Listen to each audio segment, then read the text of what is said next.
Hola, ¿qué tal? Hoy continuamos con el estudio de la estructura y mobiliario del tabernáculo de reunión. Nos corresponde entonces hablar de el lugar santísimo. Este espacio era el corazón mismo del campamento hebreo, la morada del Dios Altísimo. Desde el momento del primer ensamblado del santuario, quedó establecida su importancia al ser el primer lugar acomodado y desde el cual se erigió todo lo demás, según el relato de Éxodo 40, 1 al 8. Notemos las partes que lo componían. Número 1. El velo. El velo dividía al santuario en lugar santo y lugar santísimo. En la elaboración del velo fue hecho de azul, púrpura, carmesí y lino torcido, con figuras de querubines de obra primorosa, y se le colocó sobre 4 columnas de madera de acacia recubiertas de oro y con capiteles de oro, y estas columnas descansando sobre 4 basas de plata. Sobre este velo se asperjaba la sangre del cordero. Era el punto medio y de retorno en el sacrificio diario, pues desde allí regresaba el sacerdote a despedir la congregación. En ocasión de la muerte de Cristo, este velo fue el que se rasgó en dos, de arriba a abajo, haciendo aún más profundo el significado de la muerte de Jesús. Posteriormente, Pablo habría de explicar que este velo representaba la carne de Jesús, que al ser quebrantada nos abría un camino nuevo y vivo hacia el Padre. Entonces, ahora vamos a hablar de el arca del pacto, el propiciatorio. Sobre el lugar santísimo y sobre el arca del pacto, la hermana White escribió: más allá del velo interior estaba el lugar santísimo, que era el centro del servicio de expiación e intercesión y constituía el eslabón que unía al cielo y la tierra. En este departamento estaba el arca, que era un cofre de madera de acacia, recubierto de oro por dentro y por fuera, y que tenía una cornisa de oro encima. Era el depositorio de las tablas de piedra, en las cuales Dios mismo había grabado los 10 mandamientos. Por consiguiente, se le llamaba Arca del Testamento de Dios o Arca de la Alianza, puesto que los 10 mandamientos eran la base de la alianza hecha entre Dios e Israel. Para su construcción, así se le instruyó a Moisés: harán también un arca de madera de acacia, cuya longitud será de 2 codos y medio, su anchura de codo y medio, y su altura de codo y medio, y la cubrirás de oro puro por dentro y por fuera, y harás sobre ella una cornisa de oro alrededor. Fundirás para ella 4 anillos de oro que pondrás en sus 4 esquinas, 2 anillos a un lado de ella y 2 anillos al otro lado. Harás una vara de madera de acacia, 2, las cuales cubrirás de oro, y meterás las varas por los anillos a los lados del arca para llevar el arca con ellas. Las varas quedarán en los anillos del arca, no se quitarán de ella, y pondrás en el arca el testimonio que yo te daré. Este relato lo encontramos en Éxodo 25, 10 al 16. No se debe pasar por alto el dato que justamente después de dar las instrucciones para construir el santuario conforme a su voluntad, Dios instruyó sobre este primer mueble, el arca con el propiciatorio. Su importancia es señalada por este notable hecho. Es el primer mueble indicado. Antes de todo, se describe el arca para ser construida. Preparada para ser portátil y transportada exclusivamente por los descendientes de Coat, hijo de Leví, el arca era el lugar en cuyo interior se guardaba la ley de Dios escrita en las tablas de piedra. Qué interesante dato. En Hebreos 9:4, el apóstol Pablo describe que el arca guardaba una urna de oro que contenía el maná. También dice que estaba la vara de Aarón que reverdeció y sobre todo las tablas del pacto. Imagínelo, en el corazón mismo del santuario, en el mueble que representaba el trono de Dios, estaba el símbolo del sustento divino, de la autoridad divina y del carácter divino. La cubierta del arca, es decir, su tapa, era llamada propiciatorio. Y sobre el propiciatorio escribió así la hermana White: la cubierta del arca sagrada se llamaba propiciatorio. Estaba hecha de una sola pieza de oro y encima tenía 2 querubines de oro, uno en cada extremo. Un ala de cada ángel se extendía hacia arriba, mientras la otra permanecía plegada sobre el cuerpo, en señal de reverencia y humildad.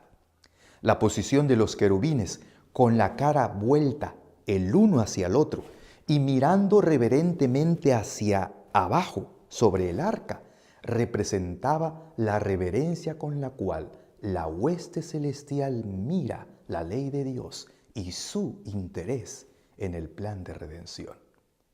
Al escribir sobre el significado de las tablas de la ley, del arca y del propiciatorio, la hermana White dice así en el libro Cristo en su santuario: la ley de Dios, guardada como reliquia dentro del arca, era la gran regla de la rectitud y del juicio. Esa ley determinaba la muerte del transgresor, pero encima de la ley estaba el propiciatorio, donde se revelaba la presencia de Dios y desde el cual, en virtud de la expiación, se otorgaba perdón al pecador arrepentido. Así, dice la hermana White, en la obra de Cristo en favor de nuestra redención, simbolizada por el servicio del santuario, la misericordia y la verdad se encontraron, la justicia y la paz se besaron. En el simbolismo cristocéntrico encontramos varias declaraciones bíblicas. Leamos la declaración del apóstol Pablo en la carta a los Romanos en el capítulo 3. Dice así: a Jesús Dios le puso como propiciación por medio de la fe en su sangre para manifestar su justicia. El apóstol Juan también escribió y dijo así: y Él, Jesús, es la propiciación por nuestros pecados, y no solamente por los nuestros, sino también por los de todo el mundo. Dijo además: en esto consiste el amor, no en que nosotros hayamos amado a Dios, sino que Él nos amó a nosotros y envió a su Hijo en propiciación por nuestros pecados. En los días del santuario, en el día de la expiación que sucedía una vez al año, sobre el propiciatorio se asperjaba la sangre del macho cabrío sacrificado, sin duda alguna que era un símbolo de la obra de Cristo. Déjenme hablarles un poco ahora acerca de la Shekinah. Encima del propiciatorio se manifestaba la Shekinah, o dicho de otra manera, la manifestación de la divina presencia. Y desde en medio de los querubines, Dios daba a conocer su voluntad. Según Éxodo 25:22, los mensajes divinos eran comunicados al sumo sacerdote mediante una voz que salía de la nube. De acuerdo con la hermana White, otras veces caía una luz sobre el ángel de la derecha para indicar aprobación o aceptación, o una sombra o nube descansaba sobre el ángel de la izquierda para revelar desaprobación o rechazo. Así escribió la hermana White. Y más allá del segundo velo estaba la santa Shekinah, la manifestación visible de la gloria de Dios, ante la cual solo el sumo sacerdote podía entrar y sobrevivir. Sobre el mismo tema, el Diccionario Bíblico Adventista dice así: la palabra hebrea Shekinah, que por ser un término rabínico no aparece en la Biblia, se encuentra en la terminología hebrea en la forma del verbo shakan, que significa permanecer, morar.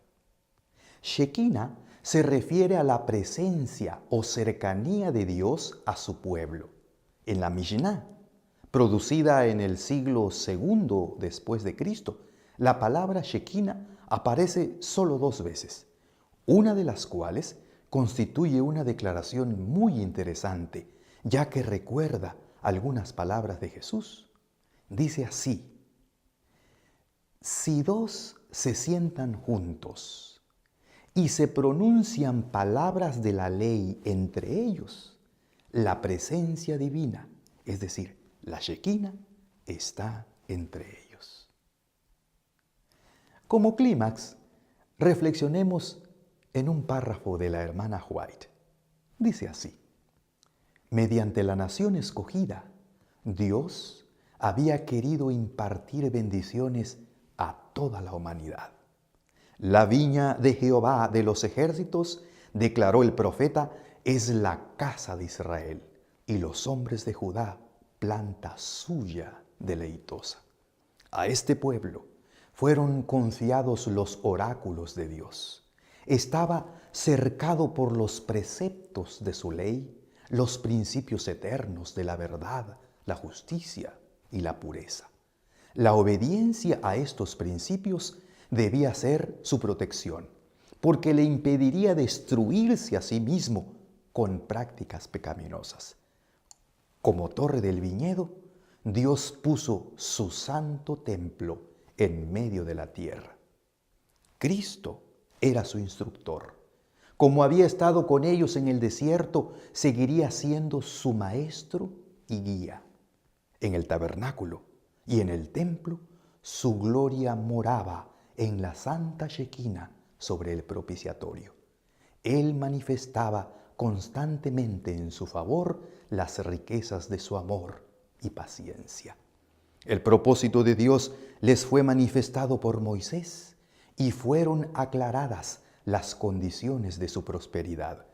Porque tú eres pueblo santo a Jehová tu Dios, les dijo. Jehová tu Dios te ha escogido para hacerle un pueblo especial, más que todos los pueblos que están sobre la faz de la tierra. Hoy, nosotros somos herederos de ese gran compromiso y de esa gran misión. Que Dios nos bendiga.